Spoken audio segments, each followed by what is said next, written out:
वक्ष्यामि लेशतः समस्तगुणसम्पूर्णं सर्वदोषविवर्जितं नारायणं नमस्कृत्य गीता तात्पर्यमुच्यते। अथ केन प्रयुक्तोऽयं पापं चरति पौरुषः अनिच्छन्नपि वार्ष्णेयबलादिव नियोजितः देवं नारायणं नत्वा सर्वदोषविवर्जितः।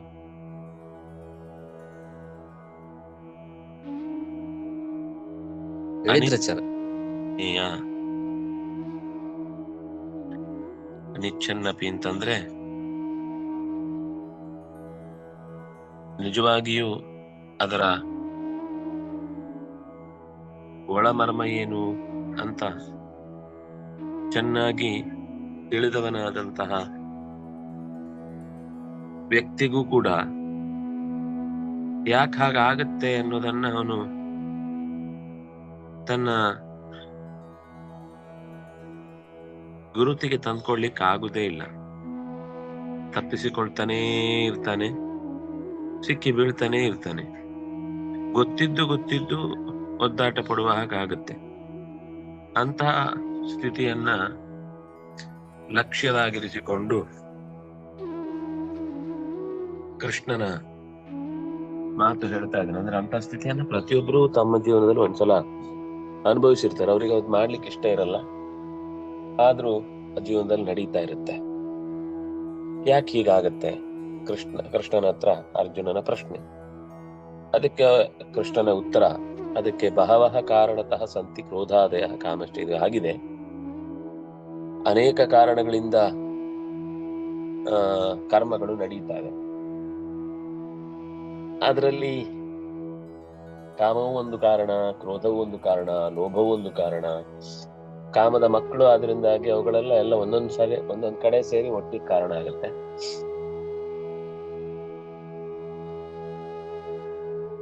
ಅದಕ್ಕೆ ಯಾರು ಅತ್ಯಂತ ಬಲಿಷ್ಠ ಈ ವಿಷಯದಲ್ಲಿ? ಎಲ್ಲಿಂದ ಬಂತು ಆ ಬಲ? ನಮ್ಮನ್ನ ಇಚ್ಛೆ ಇಲ್ಲದೆ ಇದ್ರೂ ಅದರೊಳಗೆ ಪ್ರಯೋಗಿಸುವಂತದ್ದಕ್ಕೆ ಅಂತ ಈ ಎರಡನ್ನ ಗುರುತಿಸಿ ಹೇಳಿದ್ರು. ಅದರ ಜೊತೆಗೆ ಒಂದ್ ಮಾತು ಹೇಳಿದ್ರು ಹಿಂದೆ. ಪ್ರಶ್ನೆ ಯಾಕೆ ಬಂತು ಇಷ್ಟು ಅಂದ್ರೆ, ತಯೋರ್ನ ವಶಮ ಆಗಚ್ಚೇತ್ ಅಂತ ಒಟ್ಟಿಗೆ ಹೇಳಿದ್ರು. ಎಂದಿಗೂ ಕೂಡ ವಿಷಯ ಪದಾರ್ಥಗಳ ವಶಕ್ಕೆ ಬೀಳಬಾರದು. ವಿಷಯೇಂದ್ರಿಯ ಸಂಸರ್ಗ ಅನ್ನೋದೇ ಮನುಷ್ಯನಿಗೆ ಎಲ್ಲ ತರದ ತೊಂದರೆಯನ್ನು ಕೊಡುವಂಥದ್ದು ಅಂತ. ವಿಷಯೇಷು ಸಂಸರ್ಗಾತ್ ಶಾಶ್ವತ ಸಂಶಯಾತ್ ಮನಸಾ ಚಾನ್ಯದಾಕಾಂಕ್ಷಾತ್ ಪರಂ ನ ಪ್ರತಿಪದ್ಯತೆ ಅಂತ ಆಚಾರ್ಯರು ಅನುವ್ಯಾಖ್ಯಾನದಲ್ಲಿ ನಿರೂಪಣೆ ಮಾಡುತ್ತಾರೆ. ಹಾಗಾಗಿ ಸಂಸರ್ಗದ ದೋಷದಿಂದ ಉಂಟಾಗುವಂತದ್ದಾದ್ರಿಂದಾಗಿ ಅದಕ್ಕೆ ಬಲಿ ಬೀಳಬಾರದು ಅಂತ ನೀವು ಹೇಳಿದ್ ಸರಿ. ಆದ್ರೆ ಬೀಳದೇ ಇರುವುದಕ್ಕೆ ಏನೋ ಒಂದು ತಡೆ ಇದ್ದೇ ಇದೆಯಲ್ಲ. ತುಂಬಾ ಸರ್ತ್ಯ ಇದಕ್ಕೆ ವಿರುದ್ಧವಾಗಿ ನಡ್ಕೊಳ್ಳುವ ಹಾಗಾಗತ್ತಲ್ಲ ಅಂದ್ರೆ ಅದಕ್ಕೆ ಕೃಷ್ಣ ಹೇಳಿದ್ದು ಕಾಮಯೇಷ ಕ್ರೋಧಯೇಷ ರಜೋಗುಣ ಸಮುದ್ಭವ ಮಹಾಶನೋ ಮಹಾಪಾಪ್ಮ ವಿದ್ಯೇನ ವೈರಿಣಂ. ಯಾರು ಬಲವಾದ ಪ್ರೇರಕ ಅಂತ ಕೇಳಿದ್ದಲ್ವ ನೀನು, ಅದು ಕಾಮ. ಕ್ರೋಧೋಪಿ, ಅದು ಕೋಪವೂ ಕೂಡ ಹಾಗೇನೆ. ಯಾಕಂದ್ರೆ ಕಾಮದಿಂದ ಹುಟ್ಟಿದ್ದಾದ್ಮೇಲೆ ಅಷ್ಟೇ ಶಕ್ತಿ ಅದಕ್ಕೂ ಇದೆ. ಕೋಪದ ಅನೇಕ ಮುಖಗಳನ್ನೆಲ್ಲ ಹೇಳಿದ್ರು.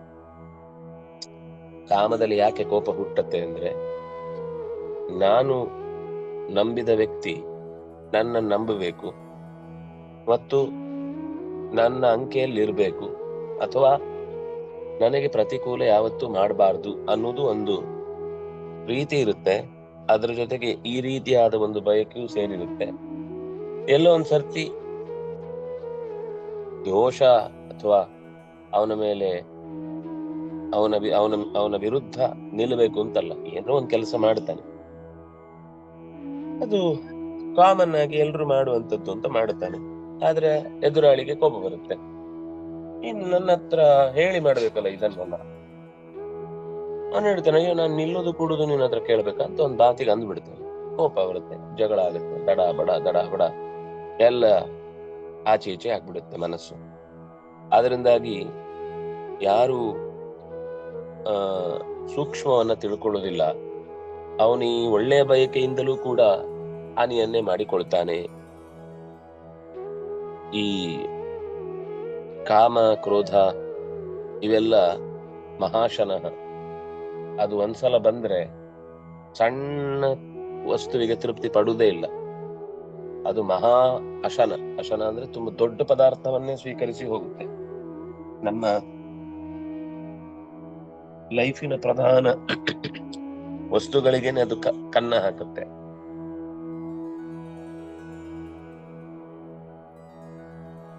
ನಾವು ಯಾವುದನ್ನು ಜೀವನದ ನಮ್ಮ ಪ್ರಧಾನ ಭಾಗ ಅಂಗ ಅಂತ ಅನ್ಕೊಳ್ತೇವೆ, ಅಲ್ಲಿಗೆ ಘಾಸಿ ಮಾಡಿ ಹೋಗುತ್ತೆ.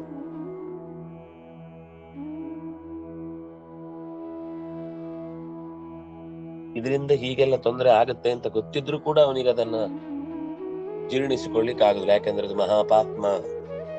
ಅದು ಪಾಪದ ಮೂಟೆಯನ್ನೇ ಕಟ್ಟಿಬಿಡುತ್ತೆ ತಲೆಗೆ. ಮಹತ್ಯ ಕಾಮ ಭೋಗ್ಯಂ, ಮಹಾಭೋಗ್ಯ ಅಂತಾನೆ ಕಾಮಕ್ಕೆ ಹೆಸರು. ಮಹಾಪಾಪ್ಮ ಅಂತ ಅಶನ ಅಂತ ಎರಡನ್ನು ಸೇರಿಸಿದ್ರೆ ಅದರ ಅನರ್ಥದ ಪರಂಪರೆಯನ್ನು ಅರ್ಥ ಮಾಡ್ಕೊಳ್ಳಿಕ್ಕೆ ಸಾಧ್ಯ ಇಲ್ಲ. ಹಾಗಾಗಿ ಬ್ರಹ್ಮಹತ್ಯಾದಿ ಕಾರಣವಾದಂತಹ ಬ್ರಹ್ಮಹತ್ಯಾದಿ ಪಾಪಗಳಿಗೆ ಕಾರಣವಾದಂಥದ್ದು ಅನ್ನುವ ಅರ್ಥದಲ್ಲಿ ಮಹಾಪಾಪ್ಮ ಅನ್ನುವ ಶಬ್ದವನ್ನ ಹಾಕಿದ್ರು. ಸರ್ವ ಪುರುಷಾರ್ಥ ವಿರೋಧಿತ್ವಾತ್ ವೈರಿ. ಮುಂದೋಣ, ಇದು ಹೇಗಾಗುತ್ತೆ? ಈ ದೋಷಗಳು, ಪಾಪಗಳು, ಲೋಪಗಳು ಇದಿಷ್ಟು ಆಗಿತ್ತು, ನೆನಪು ಮಾಡ್ಕೊಳ್ಳೋದು ಒಳ್ಳೇದೇ ಇತ್ತು. ಅದಕ್ಕೋಸ್ಕರ ಮತ್ತೆ ಓದ್ತೆ ಮುಂದೋಗ್ಲಿ. ನಮ್ಮ ಪಡೆಯುವಿಕೆ ಅಂದ್ರೆ ಏನಿದೆ, ಇನ್ನು ಮುಂದೋಗ್ಲಿ.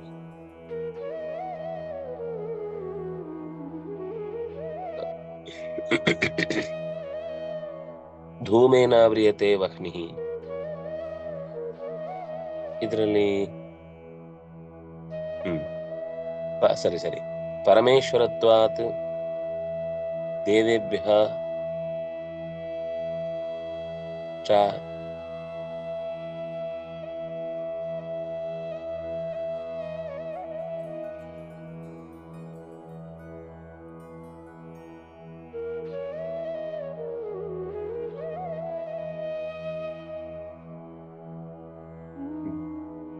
ಅರ್ಜುನನ ಪ್ರಶ್ನೆ ಕುರಿತಾಗಿ ತಾತ್ಪರ್ಯದಲ್ಲಿ ಒಂದು ಮಾತು. ಎಲ್ಲಾ ದೇವತೆಗಳನ್ನು ಪರಮಾತ್ಮನೇ ಪ್ರೇರಣೆ ಮಾಡುವುದು ಅಂತ ಆದ್ಮೇಲೆ ಯಾವ ಪ್ರೇರಣೆಯಿಂದ ಈ ಪಾಪಗಳಾಗ್ತವೆ? ಯಾಕಂದ್ರೆ ಪರಮಾತ್ಮ ಪ್ರೇರಣೆ ಮಾಡುವುದು ಅಂತಂದಾಗ ಅದು ನಮ್ಮ ಸಾಧನೆಗೆ ಕಾರಣ ಆಗ್ಬೇಕು. ಅವನು ದೇವತೆಗಳನ್ನ ಪ್ರೇರೇಪಿಸುವವನು. ನಮ್ಮಲ್ಲಿರುವ ದೇವತೆಗಳು ನಮಗೆ ನೋಡುವುದಕ್ಕೆ, ಕೇಳುವುದಕ್ಕೆ ಇತ್ಯಾದಿಗಳಿಗೆ ಪ್ರೇರಣೆ ಮಾಡ್ತಾರೆ. ತಪ್ಪು ಹೇಗಾಗತ್ತೆ? ದೇವತೆಗಳು ತಪ್ಪು ಮಾಡ್ತಾರ ಅಂತನಾ? ಅಂದ್ರೆ ದೇವತೆಗಳು ಕೂಡ ತಪ್ಪು ಮಾಡಬೇಕು ಅನ್ನೋದಲ್ಲ. ದೇವತೆಗಳ ಕೆಲಸದಲ್ಲಿ ತಪ್ಪು ಮಾಡುವವರೊಂದಿಷ್ಟು ಜನ ರಾಕ್ಷಸರು ತಮ್ಮ ಬಲವನ್ನು ಉಪಯೋಗಿಸಿ ದೇವತೆಗಳನ್ನು ಮೀರಿ, ದೇವತೆಗಳನ್ನು ತಡೆದು ಅಥವಾ ದೇವತೆಗಳ ಒಳಗೆ ಹೊಕ್ಕು ಈ ಸಮಸ್ಯೆಯನ್ನು ಉಂಟು ಮಾಡುತ್ತಾರೆ ಅನ್ನೋದನ್ನ ತರಬೇಕಿತ್ತು. ಅಖಿಲ ಪ್ರೇರಕೋ ವಿಷ್ಣು ಬ್ರಹ್ಮಾದ್ಯಾಸ್ತದವಾಂತರಾಃ. ಅಖಿಲ ಪ್ರೇರಕ ವಿಷ್ಣು, ತತ್ ಅವಾಂತರ ಪ್ರೇರಕ. ಅವಾಂತರ ಪ್ರೇರಕ ಅಂದ್ರೆ ಮಧ್ಯದ ಭಗವಂತನ ನಂತರದ ಪ್ರೇರಕ ಶಕ್ತಿಗಳು ಬ್ರಹ್ಮಾದ್ಯಾಹ. ಅಸುರಾಹ ಅಶುಭೇಶ್ವೇವ ಕಾಮಾದೇಹೇ ಅಭಿಮಾನಿನಃ. ಅಶುಭ ಕರ್ಮಗಳಲ್ಲಿ ಪ್ರೇರಣೆ ಮಾಡುವವರು ಅಸುರರು. ಅಶುಭೇಚ್ಛಾ ಇತ್ಯಾದಿಗಳನ್ನು ಉಂಟು ಮಾಡುವವರು ಅವರು. ಅದಕ್ಕೆ ದೇವತೆಗಳು ಕೂಡ ಕೆಲವೊಮ್ಮೆ ಅನಿವಾರ್ಯವಾಗಿ ಸಾಥ್ ಕೊಡ್ಬೇಕಾಗುತ್ತೆ. ಅವರ ಉದ್ದೇಶ ಅಲ್ಲದೆ ಇದ್ರು ಅವನ ಚಟುವಟಿಕೆಯ ಭಾಗವಾಗಿ, ಕರ್ಮದ ಅನುಭವವಾಗಿ ಅದನ್ನು ಅವನು ದಾಟ್ಲೇಬೇಕು ಆ ಕರ್ಮಾಂಗವನ್ನ. ಆಗ ಅವರು ಕೂಡ ಅದ್ರ ಜೊತೆಗೆ ಸೇರ್ಬಿಡ್ತಾರೆ. ಅವನ ಸಾಧನೆಗೆ ಅದು ಪೂರಕವೇ ಆಗುವ ಹಾಗೆ ಏನಾದ್ರು ಮಾಡ್ಲಿಕ್ಕೆ ಆಗುತ್ತಾ ಅಂತ ಟ್ರೈ ಮಾಡ್ತಿರ್ತಾರೆ.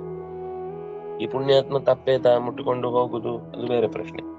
ಆದ್ರೆ ದೇವತೆಗಳು ಅದಕ್ಕೆ ಸಾಥ್ ನೀಡ್ತಾರೆ. ಅಂದ್ರೆ ಕರ್ಮದ ಭೋಗವದ ಅನಿವಾರ್ಯತೆಯ ಇದ್ದಲ್ಲಿ ಆ ಕೆಟ್ಟ ಕೆಲಸಕ್ಕೆ ಅಸುರರು ತಮ್ಮ ಪ್ರಭಾವ ಬೀರುವಾಗ ಅವರು ಕೂಡ ಸುಮ್ಮನಿರ್ತಾರೆ. ತತ್ರ ಕಾಲ ಕಾಮ ಕಾಲನೇಮಿ ಸರ್ವಧೂಮಂ ಕಾಣಿಸ್ತಿಲ್ಲ.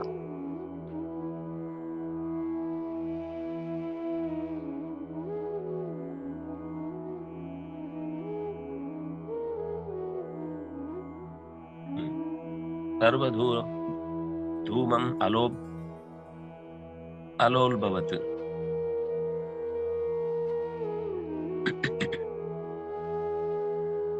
ಆವರಣವಾದ ಗರ್ಭದ ಚೀಲದ ಹಾಗೆ. ಶುಭಂ ಅಧ್ಯಾತ್ಮಂ ಶುಭಂ ಅಧ್ಯಾಗಮಜನಂ ಕ್ರಮಾದಾವೃತ್ಯ ತಿಷ್ಠತಿ. ಮಹಾಶನಸ್ಯ ಕಶ್ಚೇದಂ ನಾಲಂ ತೇನ ಅನಲೋಗ್ನಿವತ್ ಭುಂಜಾನಃ ಇಂದ್ರಿಯಾವಿಷ್ಟಃ ಜ್ಞಾನಾಸ್ತ್ರೇಣೈವ ದಹ್ಯತೆ ಇತಿ ಬ್ರಹ್ಮತರ್ಕೆ. ಯಥೋಲ್ಬೇನಾವೃತೋ ಗರ್ಭಃ ತಥಾ ತೇನೇದಮಾವೃತಂ ಆವೃತಂ ಜ್ಞಾನಮೇತೇನ ಜ್ಞಾನೇನ ನಿತ್ಯವೈರಿಣ ಜ್ಞಾನಿನೋ ನಿತ್ಯವೈರಿಣ ಅಂತ ಮುಂದಿನ ಮಾತು.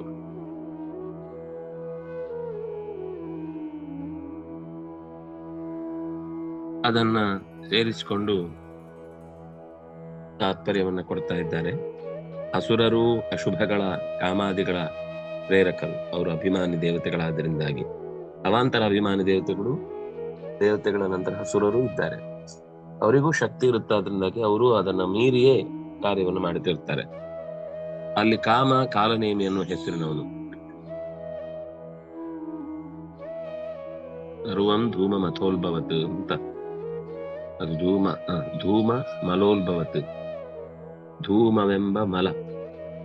ಈ ಹೊರಗೆ ಅದು ಏನಿದೆ ಅಂತ ಒಳಗಿದ್ ಕಾಣ್ಲಿಕ್ಕೆ ಬಿಡಲ್ಲ. ಧೂಮ ಎಷ್ಟು ಉರಿತಾ ಇದೆ, ಏನು ಉರಿತಾ ಇದೆ, ಒಳಗೆ ಬೆಂಕಿಯೇ ಕಾಣ್ಲಿಕ್ಕೆ ಬಿಡಲ್ಲ. ಅದು ಬಂದ ಮೇಲೂ ಅಷ್ಟೇ ಕೆಮ್ಮು, ಕಣ್ಣೂರಿ, ಉಸಿರಾಟಕ್ಕೆ ತೊಂದರೆ ಎಲ್ಲ ಒಟ್ಟಿಗೆ ಬರುವ ಹಾಗೆ ಮಾಡುತ್ತೆ. ಅದು ಕಷ್ಟ ಕೊಡುತ್ತೆ ಧೂಮ. ಅದರ ಜೊತೆಗೆ ಸತ್ಯವನ್ನ ಮುಚ್ಚಿಡುತ್ತೆ. ಅದು ಈ ಕಾಮ ಧೂಮದ ಹಾಗೆ. ಧೂಮ ಹೇಗೆ ಏನೂ ಕಣ್ಣಿಗೆ ಕಾಣದಂತೆ ಮಾಡುತ್ತೋ, ಭಯಕ್ಕೆ ಬಂದ ಮೇಲೆ, ಅದು ಆಗ್ರಹ ಬಂದ ಮೇಲೆ, ನನ್ನ ಗುರುಗಳನ್ನು ಯಾರೂ ಬೈಬಾರ್ದು, ನನ್ನ ದೇವರನ್ನು ಯಾರೂ ಅಣಗಿಸಬಾರ್ದು, ಅದು ಧರ್ಮದ ಪರಮನಿಷ್ಠೆ ಅಂತ ಭಾವಿಸಿ ತಾನೇನಾದ್ರೂ ಅದಕ್ಕೆ ಪ್ರತಿಯಾದ ತಂತ್ರವನ್ನ ಹೂಡಿ ಮಾತಾಡುವುದಿಲ್ಲ. ಅವನ ತಂತ್ರವನ್ನ ಕೊನೆಗಾಣಿಸ್ಬೇಕು ಅಂತ ಅಷ್ಟೇ ಕೋಪ ಬಂದ್ಬಿಡುತ್ತೆ. ಅದು ಈ ಧೂಮದ ಹಾಗೆ. ಕೋಪ ಬಂದ್ರೆ ಅಥವಾ ತನ್ನ ಬಯಕೆ ಈಡೇರ್ಲಿಲ್ಲ ಅಂದಾಗ ಅದು ಹೊಗೆಯ ಹಾಗೆ ಎಲ್ಲವನ್ನೂ ಕೂಡ ಮುಚ್ಚಿಡುತ್ತೆ, ಯಾವುದನ್ನು ಕಾಣ್ಲಿಕ್ಕೆ ಬಿಡಲ್ಲ. ಈ ಶುಭ ಕರ್ಮ ಅನ್ನೋದು ಪಾಪವನ್ನ ಕಳೆಯುವಂಥದ್ದು. ಆದರೆ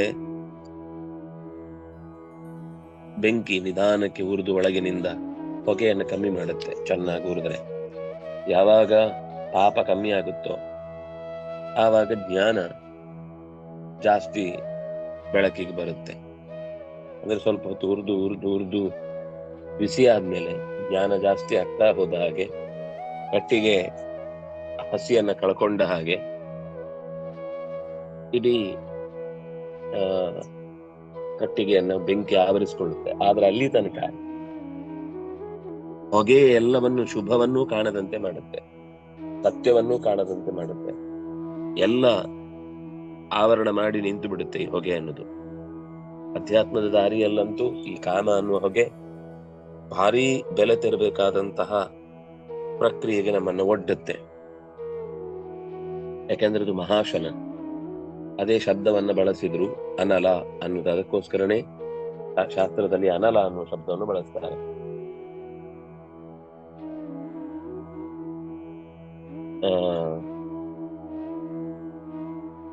ಅಲಂ ನ, ಅಲಂ ಅಂದ್ರೆ ಸಾಕಪ್ಪ ಸಾಕು ಅಂತ ಯಾವತ್ತೂ ಅನ್ಸದೆ ಇರುವ ಒಂದು ಪದಾರ್ಥ ಇದ್ರೆ ಅದನ್ನ ಅನಲ ಅಂತ ಕರೀತಾರೆ. ಅದಕ್ಕೆ ಬೆಂಕಿಗೆ ಅನಲ. ಅದಕ್ಕೆ ಎಷ್ಟು ತುಪ್ಪ ಹಾಕಿದ್ರು, ಎಷ್ಟು ಕಟ್ಟಿಗೆ ಹಾಕಿದ್ರು, ಉರಿತಾ ಇದ್ದಷ್ಟು ನೀವು ಇವತ್ತು ಹಾಕಿ ನಾಳೆ ಮತ್ತೆ ಸ್ವಲ್ಪ ಹಾಕಿ ಮತ್ತೆ ಉರಿಯುತ್ತೆ, ನಾಳೆ ಮತ್ತೆ ಹಾಕಿ ಮತ್ತೆ ಉರಿಯುತ್ತೆ, ನಾಳೆ ಮತ್ತೆ ಹಾಕಿ ಮತ್ತೆ ಉರಿಯುತ್ತೆ. ಎಷ್ಟು ವರ್ಷಗಳ ಕಾಲ ನೀವು ನಿರಂತರ ಕಟ್ಟಿಗೆ ಹಾಕಿ ಉರಿಸ್ತಾ ಇದ್ರು ಅದು ಉರಿತಾನೆ ಇರುತ್ತೆ, ಕ್ರಮವಾಗಿ ಚೂರ್ಚೂರೆ ಚೂರ್ಚೂರೆ ಚೂರ್ಚೂರೆ ಚೂರ್ಚೂರೆ. ಅದನ್ನು ಸರಿಯಾಗಿ ನಾವು ಹೊರಗಿನಿಂದ ಕರ್ತವ್ಯ ಮಾಡಿದ್ರೆ ಒಂದು ಅಗ್ನಿಹೋತ್ರ ಹಾಕಿ ಬಿಡೋದು. ಆದ್ರೆ ಕೇವಲ ಒಬ್ಬರ ಜೀವನಕ್ಕೆ ಕಟ್ಟಿಗೆ ಹಾಕಿ ಹಾಕಿ ಹಾಕಿ ಅವರು ಉರಿಯುವ ಹಾಗೆ ಮಾಡಿ ಮಾಡಿ ಮಾಡಿ ಅವರ ವಿರುದ್ಧ ತಮ್ಮ ಸೇಡನ್ನು ತೀರಿಸಿಕೊಳ್ಳುವ ಚಪಲದಲ್ಲಿ ತಾನೆಷ್ಟು ಸುಟ್ಟು ಹೋಗ್ತಾ ಇದ್ದೇನೆ ಅಂತಾನೆ ಗೊತ್ತಾಗದೆ, ಮಹಾಶನ ಅಂದ್ರೆ ಅದು ಕೇವಲ ತಾನು ಮಾತ್ರ ಸುಡುವುದಿಲ್ಲ, ತನ್ನ ಸುತ್ತ ಇದ್ದ ಎಲ್ಲವನ್ನು ಸುಡುತ್ತೆ, ತನ್ನನ್ನು ಸುಡ್ಲಿಕ್ಕೆ ಬಂದ ಕಟ್ಟಿಗೆಯನ್ನು ಸುಟ್ಟು ಬಿಡುತ್ತೆ. ಆದ್ರಿಂದಾಗಿ ಇದಕ್ಕೆ ಅನಲ ಅಂತ ಹೆಸರು, ಅಗ್ನಿವತ್. ಅವುಗಳು ಇಂದ್ರಿಯಗಳಲ್ಲಿ ಆವಿಷ್ಟವಾಗಿಯೇ ಕಾಲನೇಮಿಯ ಶಕ್ತಿ ನಮ್ಮನ್ನ ನುಂಗಿಬಿಡುತ್ತೆ. ಎರಡು ಪ್ರಧಾನವಾದ ಸಮಸ್ಯೆ. ಮೊದಲನೇದು ಕಟ್ಟಿಗೆಯಲ್ಲಿರುವ ಅದು ಹಸಿ, ಅದು ಏನಂತಾರೆ ತಾಮಸ. ಆ ತಾಮಸವಾದ ಕಟ್ಟಿಗೆಯಲ್ಲಿ ಹೊಗೆ ಅನ್ನೋದು ರಾಜಸ, ಎಲ್ಲ ಕಡೆಗೆ ಸುಟ್ಟು ಬಿಡ್ತಾ ಇರುತ್ತೆ. ಅದರ ಮೂಲದಲ್ಲಿರುವಂತಹ ಬೆಂಕಿ ಇದೆಯಲ್ಲ ಅದು ಸತ್ವ.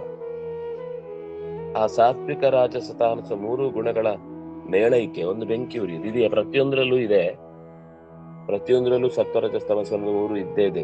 ನಾವು ಕೇವಲ ಒಲೆ ಅಂತ ಅನ್ನೋದು ತುಂಬಾ ಬೇಗ ನಮಗೆ ಅರ್ಥ ಆಗತ್ತೆ. ಆದ್ರಿಂದಾಗಿ ನೋಡಿ, ಕಟ್ಟಿಗೆ ಉರಿಯುವುದು ಅಂತ ಅನ್ನೋದು ಸರಿಯಾಗಿ ನಮ್ಮ ಕಣ್ಣಿಗೆ ಅದರ ಮೂರು ವಿಭಾಗಗಳನ್ನ ನೋಡ್ಲಿಕ್ಕೆ ಬರುತ್ತೆ. ಆದ್ಮೇಲೆ ಅಂತ ಉದಾಹರಣೆನ ಅಗ್ನಿವತ್ ಅಂತ ಕೊಟ್ಟರು.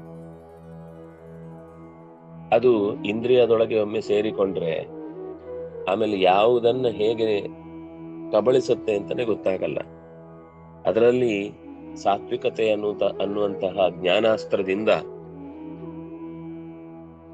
ಮುಂಜಾನಃ ಇಂದ್ರಿಯಾವಿಷ್ಟ, ನಮ್ಮೊಳಗೆ ಇದ್ದು ನಮ್ಮನ್ನೇ ಒಳಗಿನಿಂದ ನಾಶ ಮಾಡುವ ಈ ಕಾಲನೇಮಿಯನ್ನ ಜ್ಞಾನಾಸ್ತ್ರೇಣೈವ ದಕ್ಷ್ಯತೆ.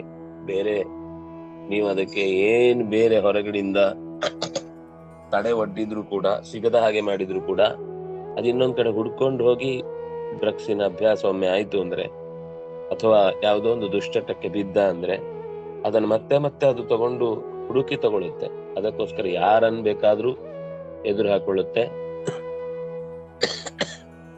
ಎಂಥ ಬೆಲೆಯನ್ನಾದ್ರೂ ತೆರಲಿಕ್ಕೆ ಅದು ತಯಾರಾಗುತ್ತೆ.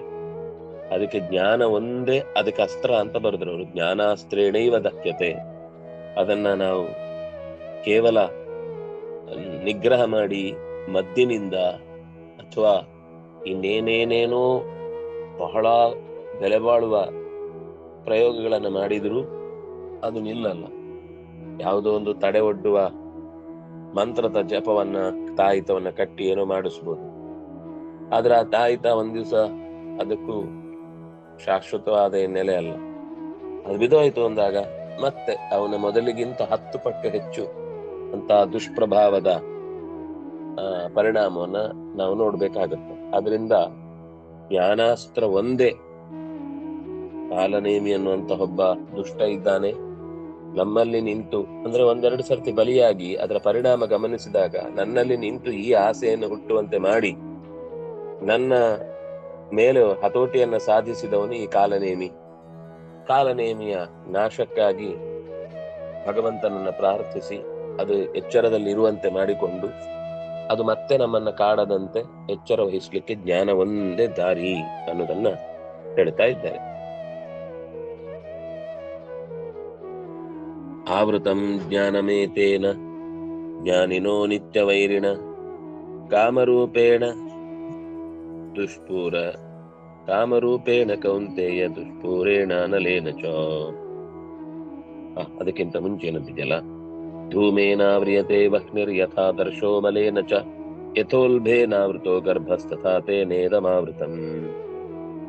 ಧೂಮೇನ ಆವ್ರಿಯತೆ ವಹ್ನಿ, ಬೆಂಕಿ ಹೊಗೆಯಿಂದ ಮುಚ್ಚತ್ತೆ. ಯಥಾ ಆದರ್ಶೋ ಮಲೇನ, ಕನ್ನಡಿ ನಿಜವಾಗಿ ಎದುರುಗಡೆ ಇದ್ದ ವಸ್ತುವನ್ನ ಪ್ರತಿಫಲನಗೊಳಿಸುತ್ತೆ. ಅದರ ಕನ್ನಡಿಗೆ ಕೊಳೆ ಆಗಿದ್ರೆ, ಧೂಳು ಹಿಡಿದಿದ್ರೆ, ಪಾದರಸ ಹೋಗಿದ್ರೆ ಏನು ಕಾಣಲ್ಲ. ಕಾಣಬೇಕು ಅಂತಂದ್ರೆ ಆದರ್ಶದಲ್ಲಿ ನಮಗೆ ಮಲ ನಿಷ್ಕಾಸನೆ ಆಗಿರ್ಬೇಕು, ಮಲ ದೂರ ಆಗಿರ್ಬೇಕು. ಆದ್ರೆ ಈ ಬೆಂಕಿ ಹೇಗೆ ಹೊಗೆಯಿಂದ ಮುಚ್ಚುತ್ತೋ, ಮಲ ಹೇಗೆ ಕನ್ನಡಿಯನ್ನು ಮುಚ್ಚುತ್ತೋ, ಹಾಗೆ ಯಥೋಲ್ಬೇನಾವೃತೋ ಗರ್ಭ, ಹೇಗೆ ಗರ್ಭದಲ್ಲಿ ಚೀಲ ಮಗುವಿನ ಎಲ್ಲ ತಿಳುವಳಿಕೆಗೆ ಹೊರೆಯಾಗಿ ಏನೂ ಅದಕ್ಕೆ ಕಾರ್ಯವನ್ನು ಮಾಡ್ಲಿಕ್ಕಾಗದ ಹಾಗೆ, ಕೈ, ಕಾಲು, ತಲೆ ಮತ್ತೆ ಕಣ್ಣು ಕೂಡ ಮುಚ್ಕೊಂಡೇ ಇರುತ್ತೆ, ಏನು ಕಣ್ಬಿಟ್ಟು ಹೇಳಲಿಕ್ಕೆ ಮುಟ್ಲಿಕ್ಕೆ ಎಂತದಕ್ಕೂ ಆಗಲ್ಲ. ತಥಾ ತೇನೇದಮಾವೃತಂ, ಹೀಗೆ ಈ ಕಾಮ ಅನ್ನೋದು ಆವರಿಸಿಕೊಂಡಿದೆ. ಕಥಂ ವಿರೋಧಿ, ಒಂದು ಶತ್ರು ಯಾಕೆ? ಇದು ಮುಚ್ಚಿಕೊಂಡಿದೆ.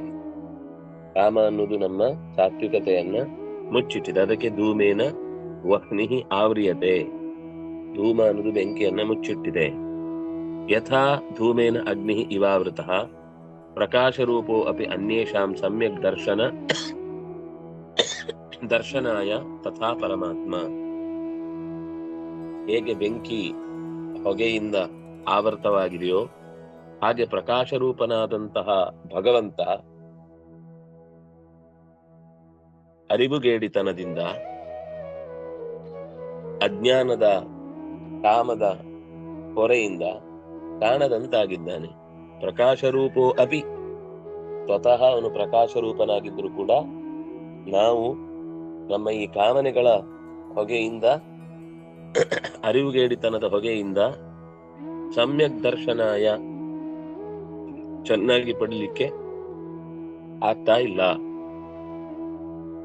ಇದು ಒಂದನೇ ಉದಾಹರಣೆ. ಇದು ಸಾತ್ವಿಕರಿಗೆ ಆಗುವ ಸಮಸ್ಯೆ. ಬೆಂಕಿ ಸ್ವಲ್ಪ ಹೊತ್ತಾದ್ಮೇಲೆ ಬಿಸಿಯಾಗಿ ಉರಿದ್ರೆ ಆಗ ಈ ತಿಳುವಳಿಕೆ ಇಲ್ಲದೆ ಇರುವುದು ಅನ್ನೋದು ಹೋದ್ರೆ, ಬೆಂಕಿ ದಗದಗ ಉರಿಲಿಕ್ಕೆ ಶುರು ಹೋದ್ರೆ ಆಮೇಲೆ ಹೊಗೆ ಇರುವುದೇ ಇಲ್ಲ. ಯಥಾ ಆದರ್ಶೋ ಮಲೇನ ಆವೃತಃ ವ್ಯಕ್ತಿ ಹೇತು ನ ಭವತಿ. ಇನ್ನೊಂದು ತಾನೇ ತೋರ್ಲಿಕ್ಕೆ ಏನಿಲ್ಲ, ಅದು ಇನ್ನೊಂದನ್ನು ತೋರ್ಲಿಕ್ಕೆ ಬಿಡಲ್ಲ ಅಷ್ಟೆ. ಇದು ತಾನೇ ತೋರ್ಲಿಕ್ಕೆ ಬೇಕಾದಂತಹ, ಅಂದ್ರೆ ತನ್ನೆಲ್ಲ ಇದೆ ಅದಕ್ಕೆ ತೋರುವ ಶಕ್ತಿ. ಇದಕ್ಕೆ ಇನ್ನೊಂದನ್ನ ತೋರುವ ಶಕ್ತಿ ಇರಬೇಕಿತ್ತು. ನಿಜವಾಗಿ ಹೊರಗಿನ ತಿಳುವಳಿಕೆಯನ್ನ ಪಡೆಯುವ ವಿಷಯದಲ್ಲಿ ಸಹಕಾರ ಕೊಡ್ಬೇಕು ಕನ್ನಡಿ. ಆದರೆ ಅಂತಃಕರಣ ಅಂತನ್ನೋದು ಪರಮಾತ್ಮನನ್ನ ತಿಳಿಸಿಕೊಡ್ಲಿಕ್ಕೆ ಕನ್ನಡಿಯಗೆ ಅಂಟಿದ ಮಲದಂತೆ ಮನೋದೋಷಗಳು. ಜೀವಕ್ಕೆ ಇರುವ ಸಮಸ್ಯೆಯನ್ನ ಅಜ್ಞಾನ ಅನ್ನೋದು ಮುಚ್ಚಿದ್ರೆ, ಮನಸ್ಸಿಗಿರುವ ಸಮಸ್ಯೆ ಕೊಳ್ಳೆ ಬೇಡವಾದ ತಪ್ಪು, ಅಬದ್ಧ ಜ್ಞಾನವು, ಸಂದೇಹವು, ಏನೋ ಒಂದು ಸಂದೇಹ ಅನ್ನೋದು ಹೆಚ್ಚಿಟ್ಕೊಳ್ಳೋದಿಲ್ಲ. ಅಜ್ಞಾನ, ಸಂದೇಹ, ವಿಪರೀತ ಜ್ಞಾನಗಳ ಪ್ರಭಾವದಂತೆ ಸಾತ್ವಿಕ ತಡೆ, ರಾಜಸ ತಡೆ, ತಾಮಸ ತಡೆ ಅಂತ ಮೂರನ್ನು ಇಲ್ಲಿ ಬಿಡಿಸಿ ಹೇಳಿದ್ದಾದ್ರಿಂದಾಗಿ ಕಾಮೇನ ಆವೃತಂ, ಪರಮಾತ್ಮನ ಅಭಿವ್ಯಕ್ತಿ ಅಂತ ಅನ್ನೋದು ಆಗುದಿಲ್ಲ. ಇಲ್ಲೂ ಕೂಡ ಕಾಮವೇ ಕ್ರೋಧವೇ ಹೇಗೆ ಆವರಿಸಿಕೊಂಡಿದೆ ಅಂತಂದ್ರೆ, ಕನ್ನಡಿಯಲ್ಲಿ ಹೊಸದನ್ನ, ಹೊರಗಿನದ್ದನ್ನ ಕಾಣುವುದಕ್ಕೆ ಆಗದಂತೆ ಅದರ ಮೇಲೆ ಕೊಳೆಯಾಗಿ ಕಾಮ ಕೂತಿದೆ. ಒಂದು ಹೊರಗಿನಿಂದ ಅದು ಅದು ಆವರಣ ಮಾಡಿದ ಕ್ರಮವನ್ನ 3 ತರ ಹೇಳಿದ್ವಿ. ಅಗ್ನಿ ಸ್ವಲ್ಪ ಜಾಸ್ತಿ ಆದಾಗ ತಾನೇ ಆ ಕೊಳೆ ಹೋಗ್ಬಿಡುತ್ತೆ. ಕನ್ನಡಿಯಲ್ಲಿ ಕೊಳೆ ಹೋಗ್ಲಿಕ್ಕೆ ಸ್ವಲ್ಪ ಕಷ್ಟ ಇದೆ, ಸ್ವಲ್ಪ ಕೆಲಸ ಇದೆ. ಕನ್ನಡಿಯಲ್ಲಿ ಕೊಳೆ ಹೋಗ್ಬೇಕು ಅಂದ್ರೆ ಯಾರಾದ್ರೂ ಅದನ್ನ ಒರೆಸ್ಬೇಕು, ಗುರುಗಳ ಅನುಗ್ರಹ ಬೇಕಾಗುತ್ತೆ. ಯಥಾ ಉಲ್ಬೇನ, ಉಲ್ಬ ಅಂದ್ರೆ ಗರ್ಭಚೀಲ, ಆವೃತಃ ಆವೃತ್ಯ ಬದ್ಧಃ ಭವತಿ ಗರ್ಭಃ ತಥಾ ಕಾಮೇನ ಆವೃತೋ ಜೀವಃ. ಇದು 3ನೇದು. ಇದು ಗರ್ಭಚೀಲ ಅನ್ನೋದು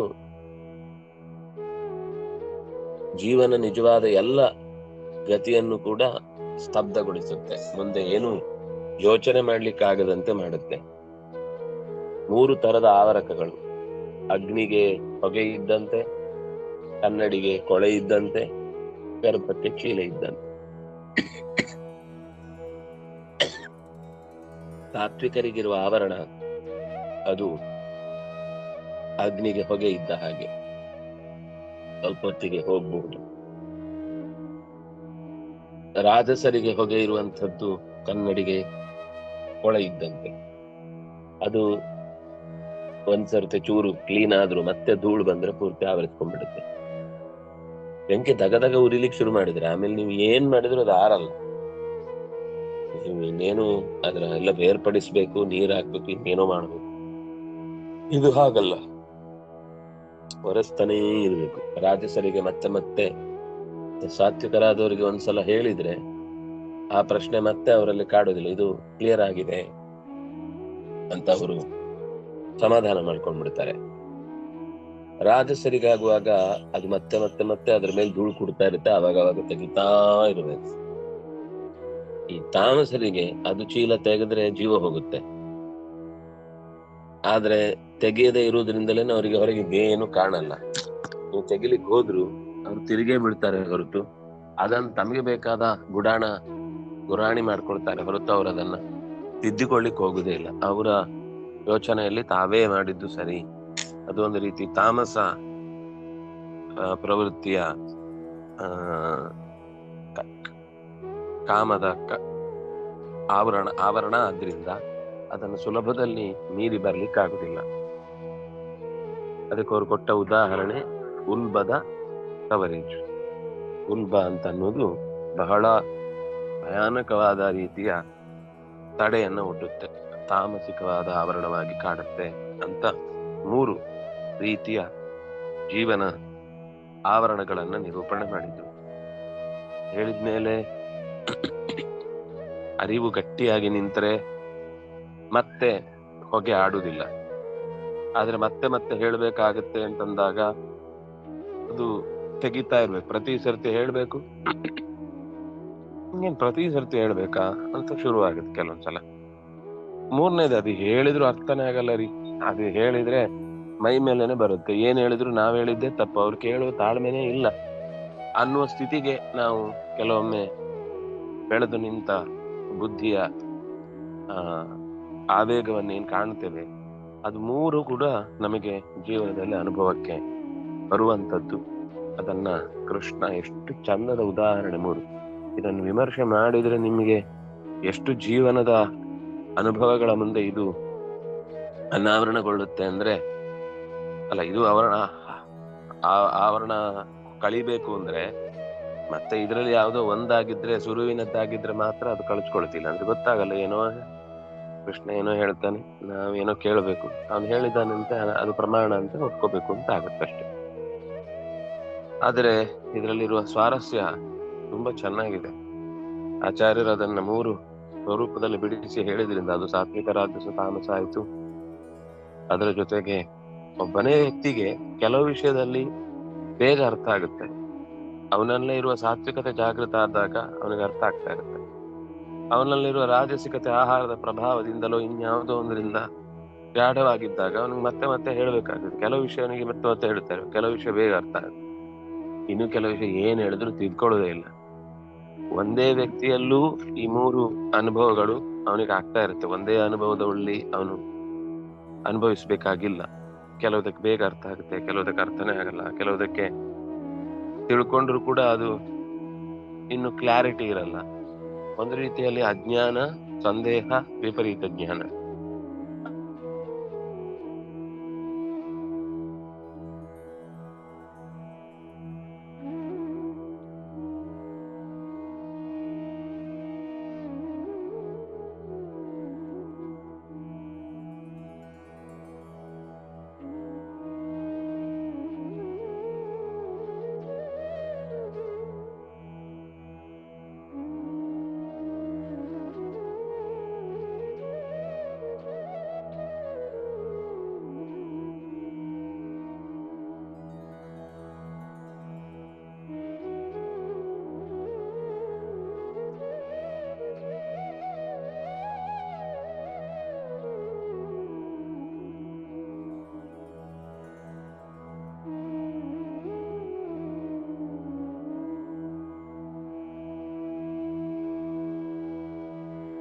ಕೇಳಿಸ್ತಿಲ್ಲ ಚಾರ.